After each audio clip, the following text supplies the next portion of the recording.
This program is brought to you by the Idaho Humanities Council with funding provided by the National Endowment for the Humanities. With us today is Marie Stango from Idaho State University. Hey everyone, I'm Marie Stango. I'm an assistant professor of history at Idaho State University, and I work on the history of race, slavery, and emancipation in the United States during the 19th century. I'll be talking about rethinking the history of abolition in the US. This is a story that we often think we know. We typically learn about this in our history courses as students, but there is a lot that we don't know. And there are a lot of individuals that were really crucial to the abolition movement in the United States who don't often get the recognition that they might. So when we think of abolition in the United States, a few names immediately come to mind for most people. They might think of William Lloyd Garrison, Harriet Beecher Stowe, who wrote Uncle Tom's Cabin, maybe Frederick Douglass, perhaps the most prominent formerly enslaved individual in US history. But beyond those few names, we usually don't hear about some of these other individuals.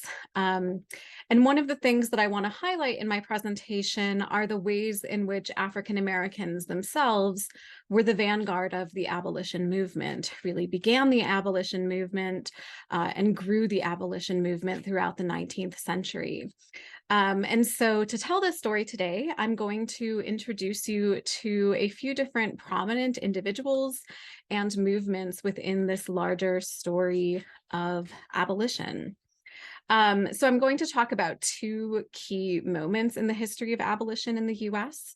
First, I'm going to talk about the Revolutionary era and how the American Revolution spurred the abolitionist movement. And then I'm going to talk about the 19th century abolitionist movement that really comes with the rise of colonization in Liberia.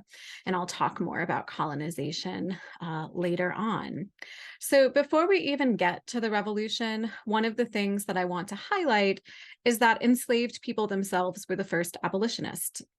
The individual that is very closely associated with abolitionism, particularly the ending of the transatlantic slave trade, is Olaudah Equiano.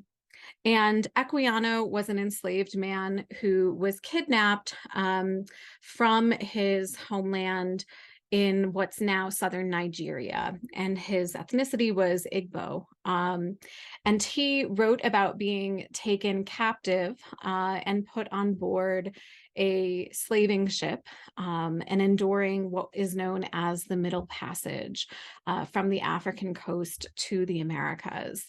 And his book, which describes this experience, published in 1789, described the horrors of the transatlantic slave trade. So Equiano, along with other British abolitionists, worked to ban the transatlantic slave trade in 1807 in Britain. And in the US, the transatlantic slave trade was banned in 1808. It's important to note that the ending of the transatlantic slave trade did not ban slavery. It did not end the selling of enslaved people domestically within the United States.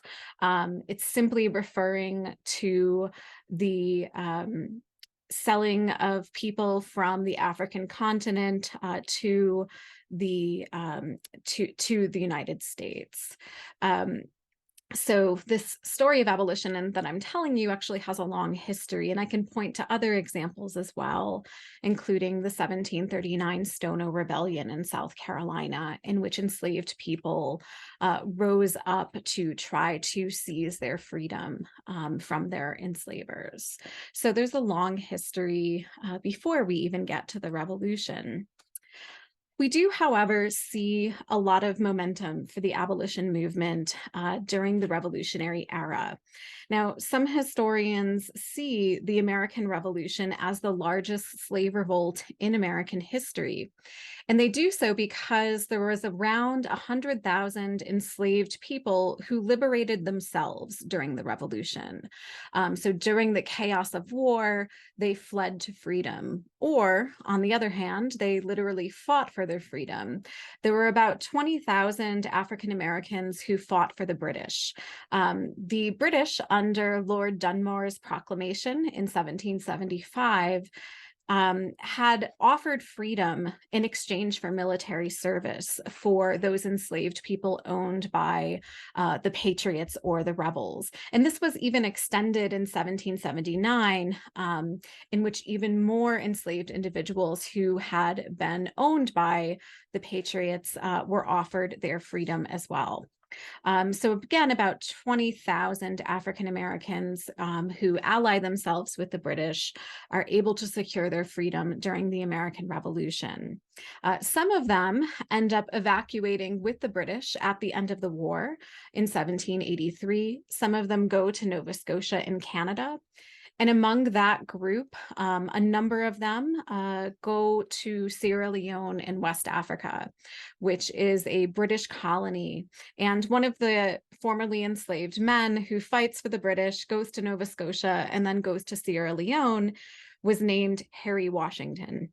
And Harry Washington, as you might expect, had been enslaved by George Washington. But unlike George Washington, Harry Washington did not fight for the Patriots. He fought for the British, and that's how he secured his freedom. During the Revolutionary era, we also see some challenges to the institution of slavery. We start to see calls for immediate abolition or the immediate end to slavery. One place where we see this especially is in the Commonwealth of Massachusetts. Some people petition for their freedom. In the 1770s, there's a number of petitions that enslaved people write, and they use revolutionary rhetoric to claim freedom as their right. We also see that individuals, including Elizabeth Freeman, who's also known by the name Mum Bet, advocates for her own freedom using these same revolutionary ideals. So Freeman overhears a meeting in which local citizens, including her own enslaver, issue what's known as the Sheffield Declaration, which says, quote, "Mankind in a state of nature are equal, free, and independent of each other, and have a right to the undisturbed enjoyment of their lives, their liberty and property," end quote. So this document, along with the Declaration of Independence, as well as the Massachusetts Constitution from 1780, establish an environment in which enslaved people are hearing about these ideals of freedom and wondering why it doesn't apply to them. So Freeman hears about these ideals, and she seeks the help of a lawyer, Theodore Sedgwick, who helps her sue for her freedom in 1781. So she files this freedom suit against the man who had enslaved her. The case is known as Brom and Bet v. Ashley. John Ashley was the name of the enslaver. Mum Bet is Elizabeth Freeman, and Brom was another enslaved man. The case was argued via the new Massachusetts Constitution, which stated that all men are born free and equal. And she actually wins her case. She wins her freedom with the help of this abolitionist lawyer. The case sets a really important precedent within Massachusetts. A few years later, a man named Quock Walker, who's also an enslaved man, sues for his freedom. The story with Walker is that he had been promised his freedom at the age of 25. However, his original enslaver had died, and the widow remarried. And the guy she remarried, named Nathaniel Jennison, refused to free Walker at age of 25. And so because of this, Walker seeks his freedom. There's actually 3 cases associated with Quock Walker. In each of them, in 1783, it's declared that Walker is free. And this relies on the decision in Elizabeth Freeman's case, and it relies on a reading of the new Massachusetts Constitution that again declares that all men are born free and equal. So this case, Commonwealth versus Jennison, as well as Elizabeth Freeman's case, legally established the grounds for abolition in the abolition of slavery in Massachusetts. What we see in other states throughout the North, though, is a process known as gradual emancipation. Gradual emancipation means that slavery slowly, sometimes over decades, was phased out in that particular state. The best known example of a gradual emancipation law is Pennsylvania's law from 1780. It's probably the most important of these laws, especially since the second capital of the United States is in Philadelphia, in Pennsylvania. So it's the seat of the federal government. One thing to note about this law, which was passed in 1780, is that it freed exactly 0 people when it was passed. So in 1780, the law is passed, but it doesn't free anybody immediately. So this is a very different situation than what happens in Massachusetts. The provisions of Pennsylvania's law are that no more enslaved people can be imported into Pennsylvania from another state. If they are imported to Pennsylvania and there for a period longer than 6 months, then the enslaved person is declared to be free. Enslaved people also had to be registered annually.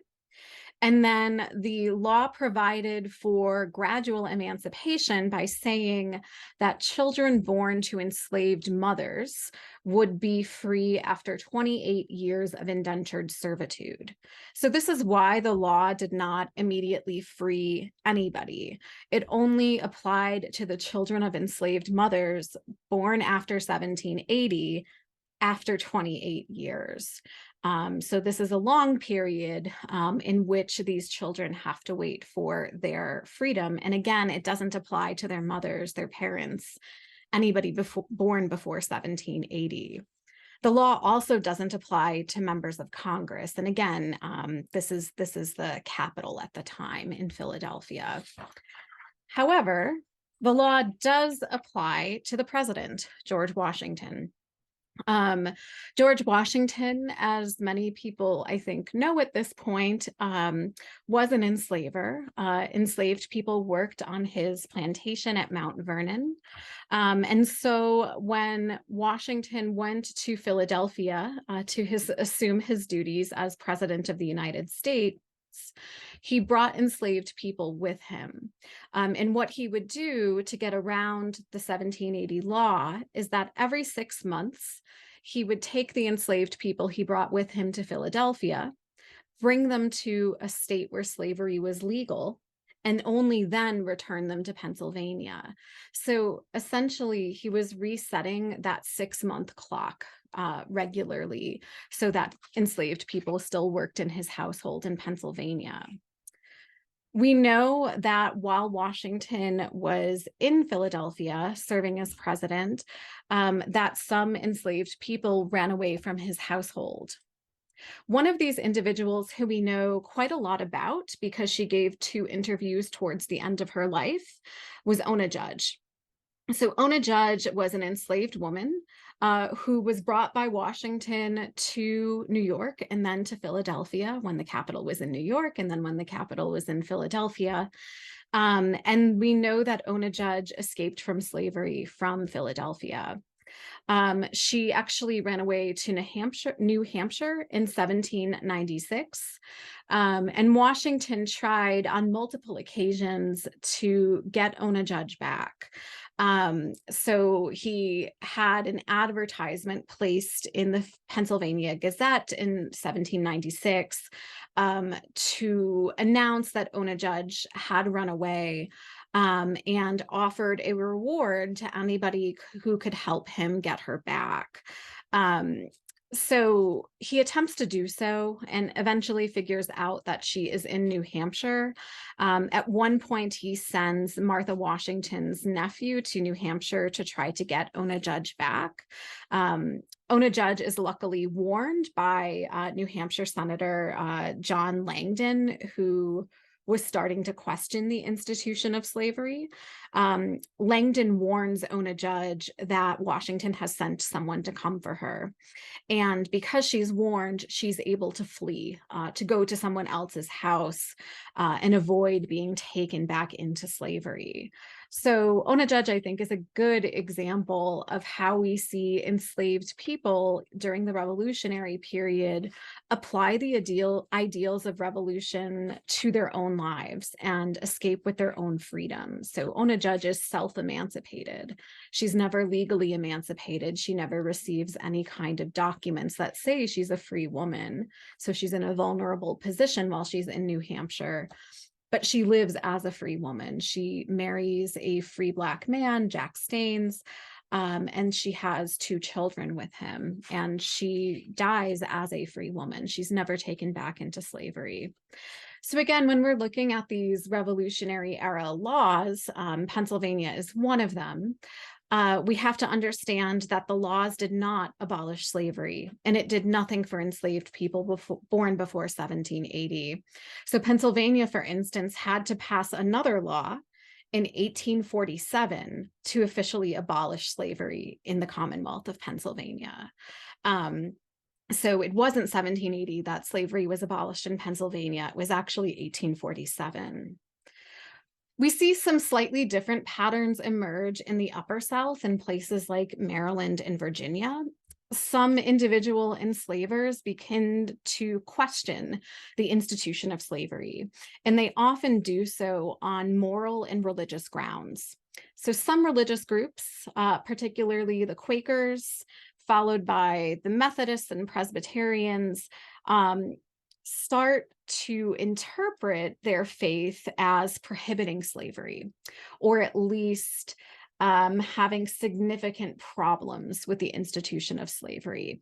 So these religious convictions lead to some enslavers individually manumitting or freeing the people that they had enslaved. So they give a legal grant of freedom to the individual people in their household or in their plantation.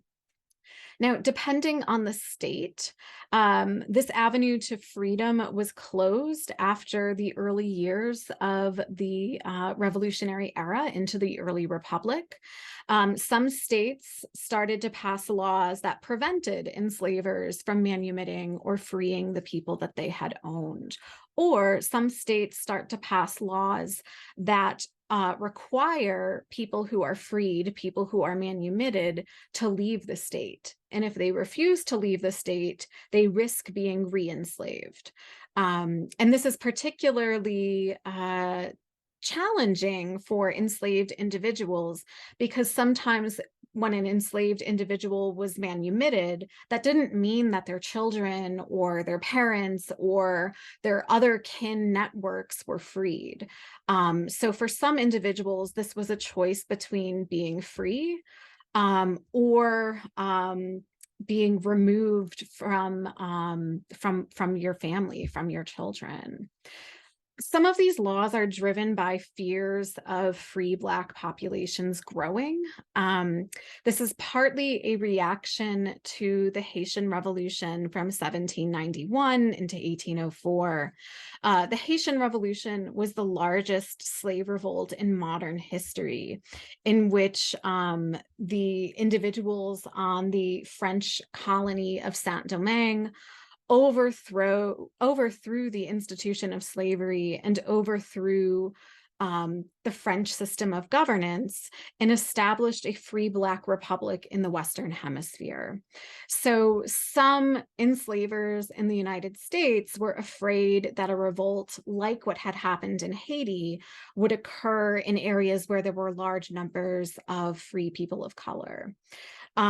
Similarly, in the United States, Denmark Vesey's rebellion in Charleston in 1822, which was directly modeled on the Haitian Revolution, caused a lot of enslavers and white populations within the Upper South to really worry about the presence of free Black individuals like Denmark Vesey, who planned this revolt. Vesey's rebellion was thwarted when the plans for the rebellion were leaked. And so the rebellion never took place. 131 men were arrested, including Vesey, who was tried, convicted, and hanged. In many cities, the free African American population grew after the Revolution. And this wasn't through just manumissions and laws like we saw in Pennsylvania, but also through self-purchase. In fact, Vesey was somebody who had purchased his own freedom. He actually won a lottery and was able to purchase himself. So enslaved people did not receive compensation for their labor. But in some exceptional cases, enslaved people were able to save up enough money on the side through actions that they took outside of the hours in which they were laboring in the household or laboring on the plantation to purchase themselves. And occasionally they were able to purchase the freedom of family members as well. Important centers of free communities emerged throughout the Upper South, as well as the North. So places like Baltimore, Charleston, Richmond, Boston, Philadelphia, these became centers in which free Black communities really thrived in the early Republic. And it was these free Black communities that were really central to the growth of abolitionism in the United States. We start to see community organizations become established among these communities in the early decades of the United States. So for instance, there's the African Union Society established in Newport, Rhode Island by Newport Gardner in 1780. And what the African Union Society did, along with a lot of similar societies, was to establish civic organizations like schools, provide for the needs of the community, such as through performing marriages, funeral rites, organizing reform groups like literacy groups, groups that collected clothing donations, as well as responding to major issues that free Black communities found in the North, as well as the Upper South. So there was a lot of racial discrimination, racism in the North. Free African Americans were excluded or segregated from jobs, from churches, from schools. So because they weren't allowed to attend these institutions or attend them in an integrated way, groups like the African Union Society established these organizations for free Black communities. We even see a Masonic lodge emerge in Boston in 1784. In the midst of all of this, there are a number of free African Americans living in the North and in the Upper South who start to develop arguments for civil rights for African Americans, in addition to the abolition of slavery. Most notably, you have David Walker. So David Walker was an African American man born free in North Carolina. His mother was free, his father was enslaved, and the law in the United States was that the legal condition of the child followed the condition of the mother. So David Walker's mother was free, therefore he was free. Eventually, Walker moved to Boston, where he started organizing for African American and abolitionist causes. He was one of the founders of the Massachusetts General Colored Association in 1826, which helped fight slavery and racial discrimination. He's also known for publishing David Walker's Appeal. And the full title is Appeal in 4 articles, together with a preamble to the colored citizens of the world. And initially, he publishes this in September of 1829. It is a remarkable text because it is not only an abolitionist text, but it's a Pan-Africanist text in that it calls for people of African descent throughout the world to unite together to combat both slavery and racial oppression. And he called for unity among people of African descent in fighting these oppressions. The appeal is also important because it gives a clear argument against colonization in West Africa. Colonization was the idea of settling free African Americans somewhere outside of the United States. It is closely associated with the American Colonization Society, founded in late 1817. The American Colonization Society, or ACS, went on to establish the colony of Liberia in West Africa in 1822. It's a bit hard to generalize about the membership of the ACS. The ACS was a loosely allied group of white supporters. It included pro-slavery individuals who were afraid that free people of color would help enslaved people rebel, much like in Denmark Vesey's rebellion. The ACS also included enslavers in the Upper South who individually wanted to manumit or free enslaved people, but they did not want to live alongside enslaved people. So many states in this time period in the early 19th century even forced free people of color to leave the state, to be expelled from the state. So even if there was somebody who opposed slavery, that did not necessarily mean that they believed in racial equality or that they believed that white Americans and Black Americans could live in the same space.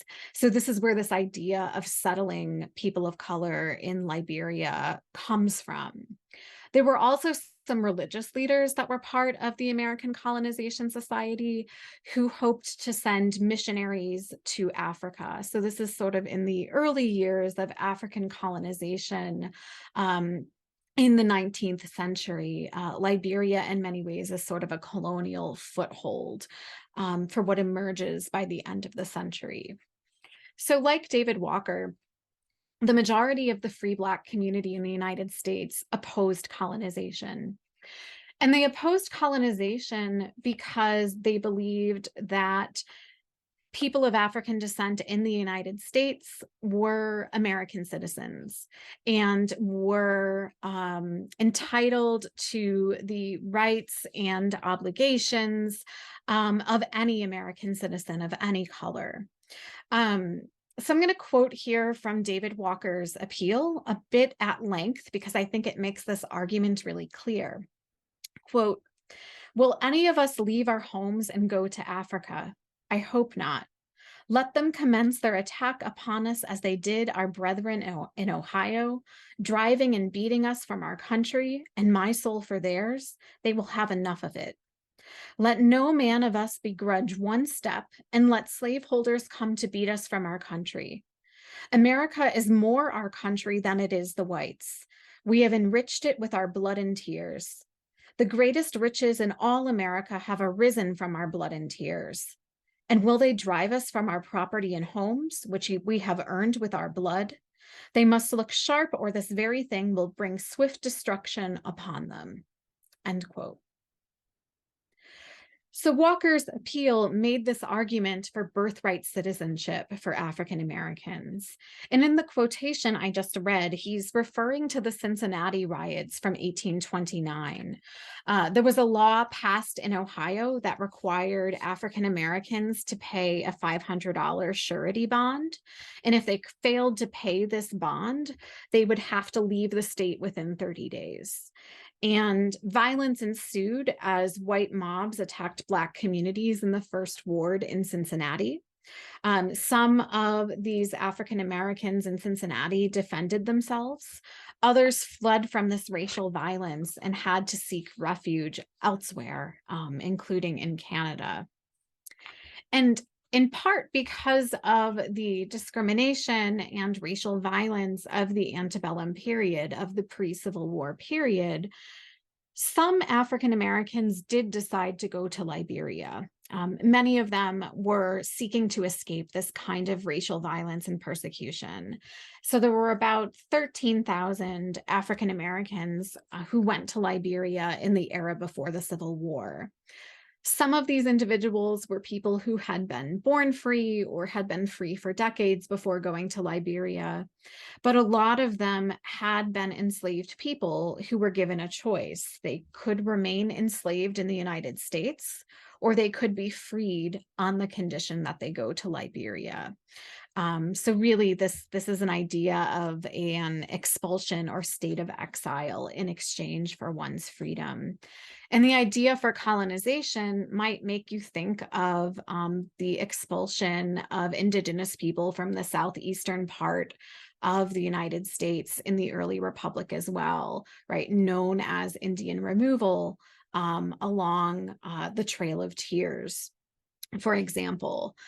Much of the same ideology is motivating colonization, and much like indigenous people in the Southeast who resist removal, many African Americans resist this idea of being removed to Liberia. Now, this idea of colonization is debated within the Black press. The first Black newspaper, which was established in 1827, was known as Freedom's Journal. And Freedom's Journal had two men at the helm, Samuel Cornish and John Brown Russwurm. The journal itself published a lot of ideas and debates from leaders within African American communities.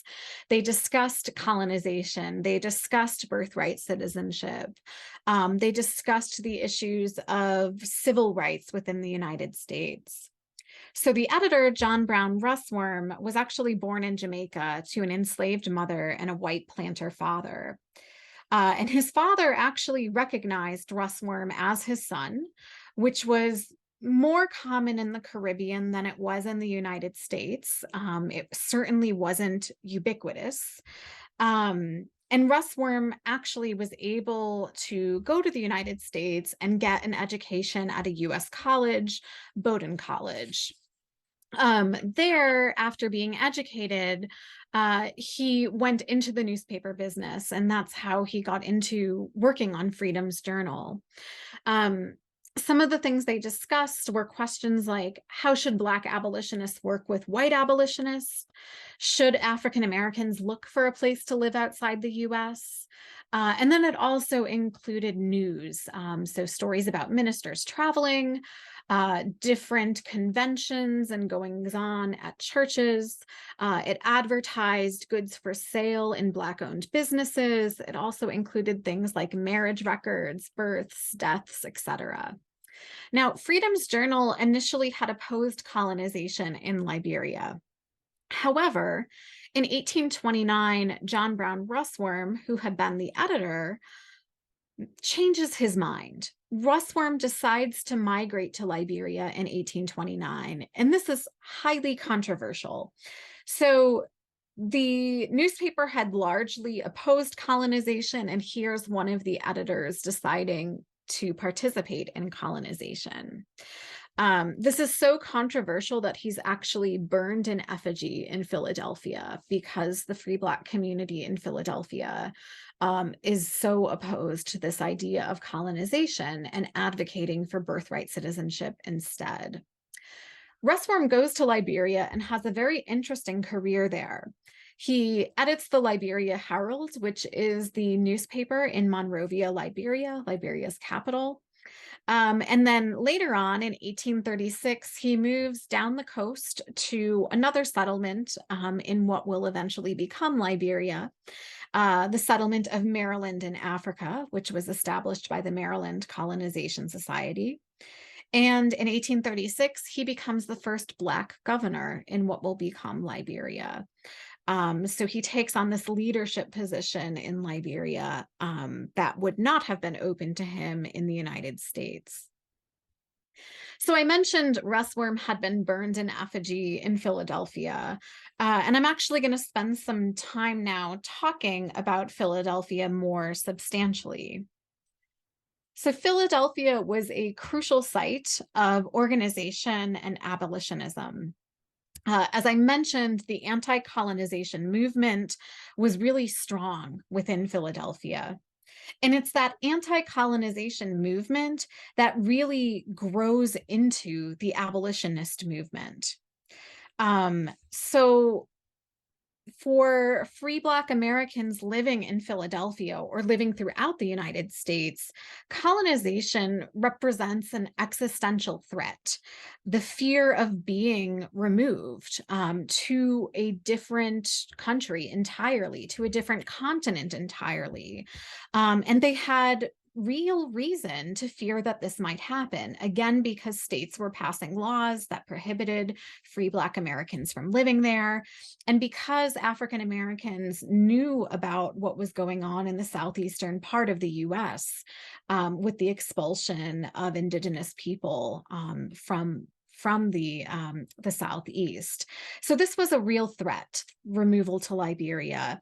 And this is why the abolitionist movement grows so quickly. Within Philadelphia, the abolitionist movement grows out of a few institutions. Most importantly, churches in Philadelphia and in other free Black communities throughout the US become centers of political engagement and debate.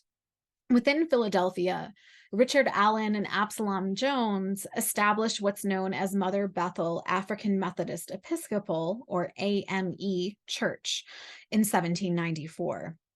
And Mother Bethel and the AME Church in general grow quite rapidly.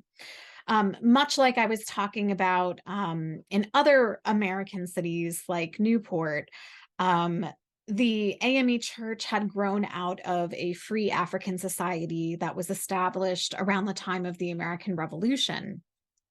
And again, these societies provided community support for free Black individuals, and in the case of Philadelphia, support for individuals who were fleeing from slavery, so fugitives from slavery.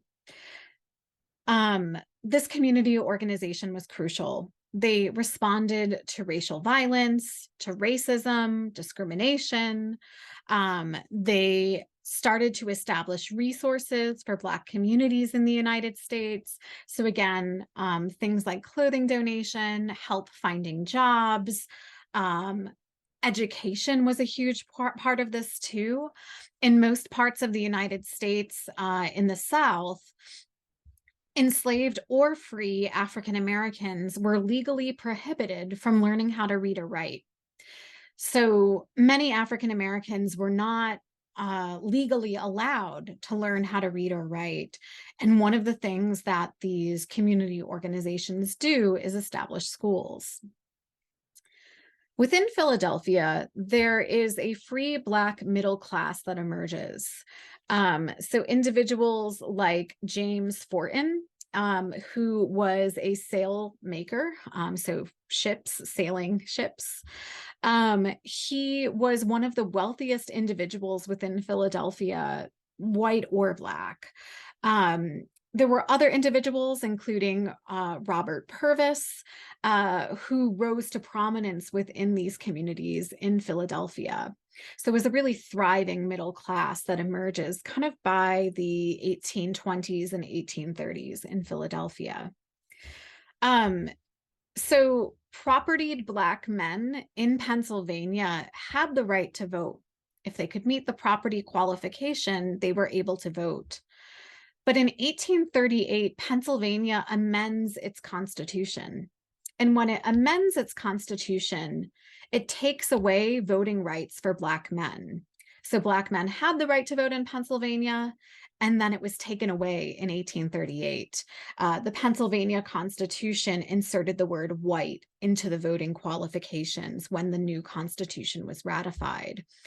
And Robert Purvis, along with other members of this Black middle class in Philadelphia, petitioned the legislature not to do this, to not take away their voting rights. And unfortunately, they're unsuccessful in getting their voting rights restored. Also, within this middle class community, in Philadelphia, we start to see some of the first integrated abolitionist societies emerge. So as I mentioned when I was talking about Liberian colonization, just because say a white evangelical from Pennsylvania supported abolition did not always mean that they supported racial equality or integration. So, strangely enough, many abolitionist organizations were segregated organizations. The Philadelphia Female Anti-Slavery Society, founded in 1833, was an integrated organization. It had both white members and Black members. So this interracial group included some of the most important abolitionists of the antebellum period. Lucretia Mott and Angelina Grimke, as well as James Fortin's wife, Charlotte, and his daughters, Margaretta, Sarah, and Harriet. And the Philadelphia Female Anti-Slavery Society petitioned Congress to abolish slavery. They raised money to aid poor African Americans and supported fugitive slaves. And this was actually some of the first political activism by women in the United States. And again, it was this integrated group that does this political work of advocating for civil rights as well as abolition. Many of these women had been highly educated in some of these schools that were established by institutions like the Free African Society during the Revolutionary era. One of these women, Sarah Mapps Douglas, is worth talking about in detail. Sarah Mapps Douglas did a lot in her life. She was an educator who eventually ran a school for African American girls in Philadelphia. She was one of the founders of the Philadelphia Female Anti-Slavery Society. She established a female literary society, which was there to help educate and promote reading and writing among free women of color. This organization, the Literary Society, also wrote original works of literature as well as artistic works. So Sarah Mapps Douglas was very interested in botany and the sciences, and some of her watercolor paintings, like for instance, a watercolor of a butterfly that appeared in a friendship album of one of these other women, middle-class women in Philadelphia, was one of the first signed works done by an African-American female artist. So Sarah Mapps Douglas is, again, highly involved in this middle-class community in Philadelphia, and is making these arguments about the equality of the races as well as the equality of the sexes. The American Anti-Slavery Society, which was founded in 1833 as well, is perhaps better known than the Philadelphia Female Anti-Slavery Society. And that's in part, I think, because the American Anti-Slavery Society was founded by William Lloyd Garrison. And William Lloyd Garrison was a crucial white abolitionist. And when many Americans think about abolitionism and this history in the United States, they think of William Lloyd Garrison. He was one of the more radical white abolitionists who advocated for an immediate end to slavery rather than gradual emancipation. And Garrison is also known for his newspaper, The Liberator, which circulated abolitionist stories, abolitionist news about meetings, was a site of political organizing for the abolitionist movement. Initially, Garrison had supported the idea of colonization in Liberia, but he started to change his mind after spending some time in Baltimore among Black abolitionists, perhaps most importantly, William Watkins. And it was through these conversations with Watkins that Garrison became convinced that the Colonization Society was not an abolitionist society, that it did not support an end to slavery, but rather he believed the ACS supported the institution of slavery. So again, Douglas is perhaps a member of the more radical wing of abolitionism, calling for an immediate end to slavery. And he's deeply influenced by Black abolitionists, including William Watkins, James Forten, Robert Purvis. All of these individuals helped Garrison establish his politics. Abolitionism was controversial even within the North. Most whites did not support an immediate end to the institution of slavery. They tended to support gradual emancipation or colonization. So even Harriet Beecher Stowe, who we often think of as an abolitionist, is somebody who's better described as a colonizationist. So Stowe was a white woman from Connecticut who's best known as the author of Uncle Tom's Cabin, which was first serialized in 1851 and then published in 2 volumes in 1852, wrote this very important novel, Uncle Tom's Cabin, which convinced a lot of maybe more moderate Northerners to oppose the institution of slavery. Stowe's politics are more closely aligned with the colonizationists. And you can even see this in Uncle Tom's Cabin itself. If you think about the ending of Uncle Tom's Cabin, the novel ends with the free Black characters living in Liberia, not living in the United States. So that novel ends with this idea that free Black Americans should live somewhere outside of the United States. And this reflects Stowe's own political leanings concerning the institution of slavery. Instead of calling Uncle Tom's Cabin an abolitionist novel, we might more properly call it a colonizationist novel. Another example of the limited support abolitionism had, even within the North, is the story of Pennsylvania Hall. Pennsylvania Hall was built in Philadelphia in 1837 into 1838 as a temple of free discussion. It was a space where lectures were held. It was funded by the Pennsylvania Anti-Slavery Society. And the idea is that it was a meeting place where people could exchange ideas, particularly about causes like abolitionism, like women's suffrage. And it took $40,000 to build this structure. Well, very shortly after it opened on May 14th of 1838, it came under fire, literally.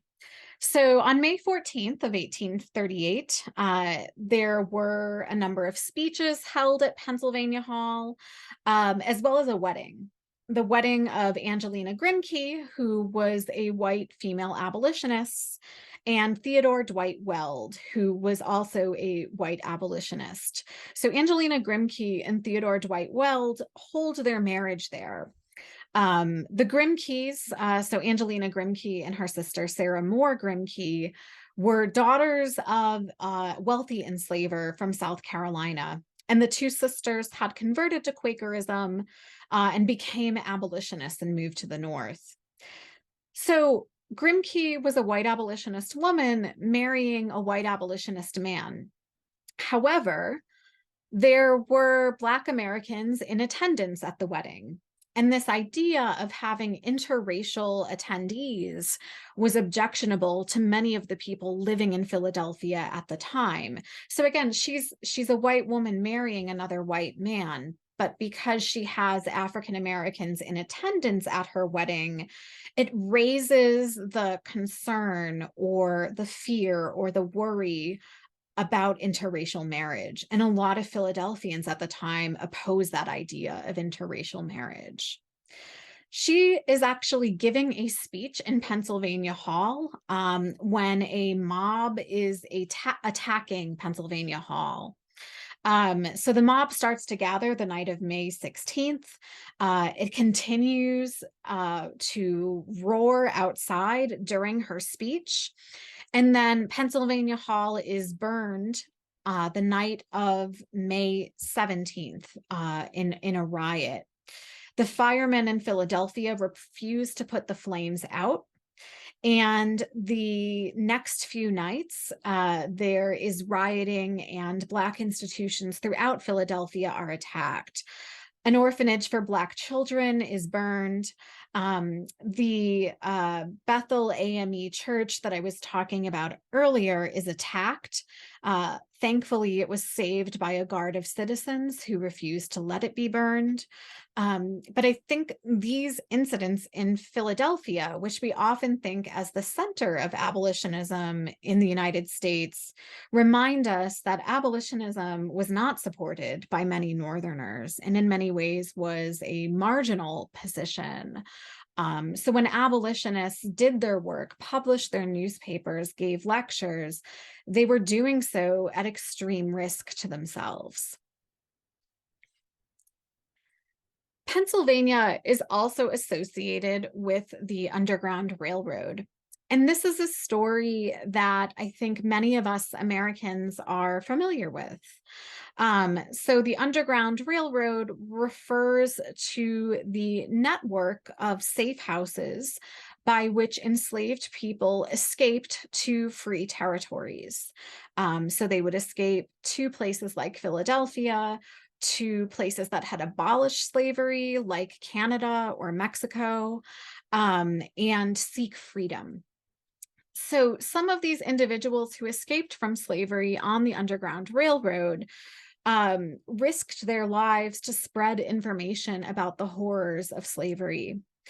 And perhaps the best known fugitive from slavery from this era is Frederick Douglass. Frederick Douglass is an important orator, abolitionist, women's suffrage advocate, civil rights advocate, who was born enslaved in Maryland. And he escaped from slavery in 1838 with the help of his wife, Anna Murray Douglass, who was a free woman.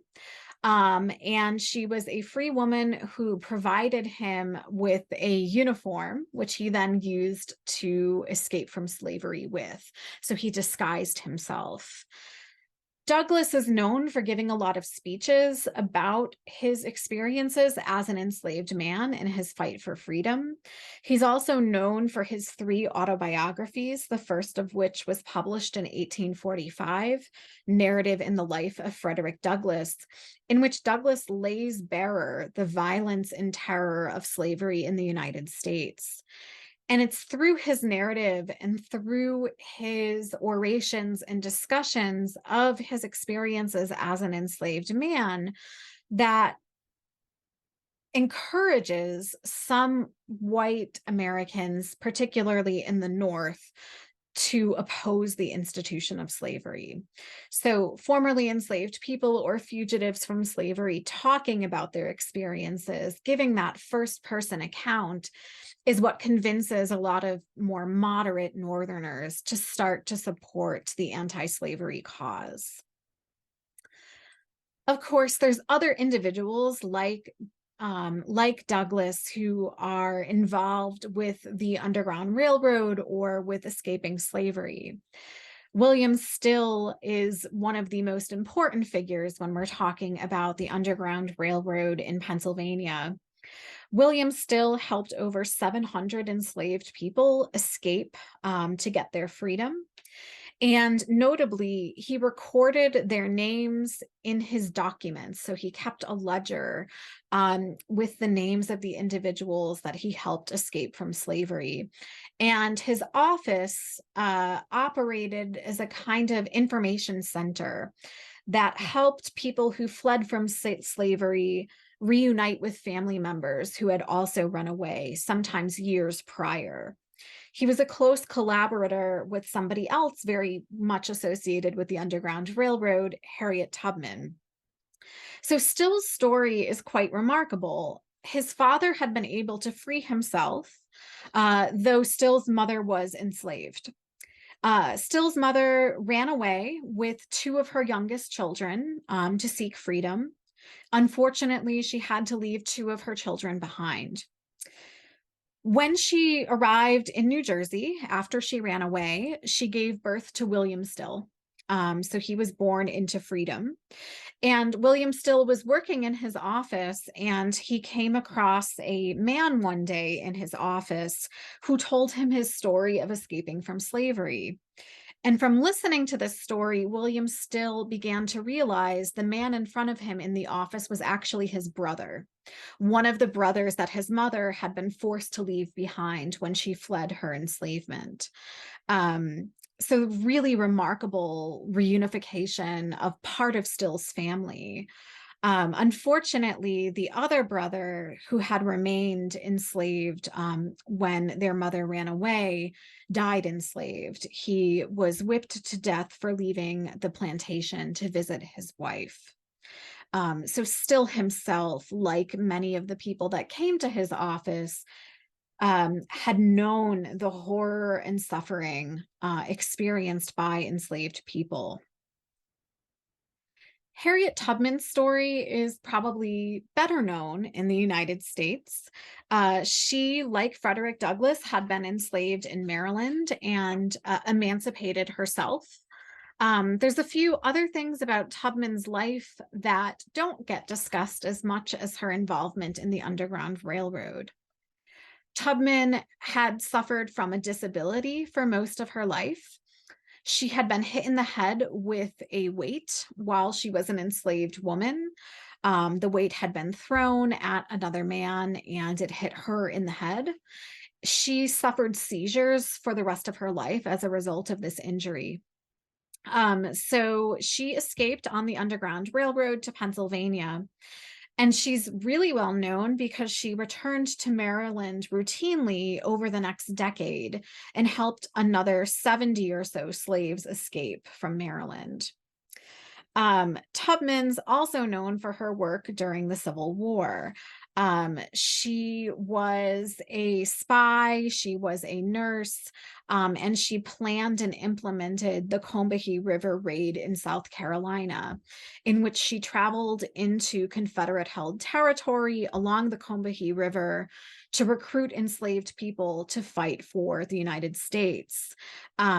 She, as well as these 700 individuals who she convinced to escape the plantations and join with the US troops, destroyed plantations along the river. So it was a very successful military enterprise that Tubman orchestrated and implemented. So all of these individuals that I've talked about over the course of the past few minutes were people who continued to be active even after slavery was abolished, or even after the beginning of the Civil War, I should say.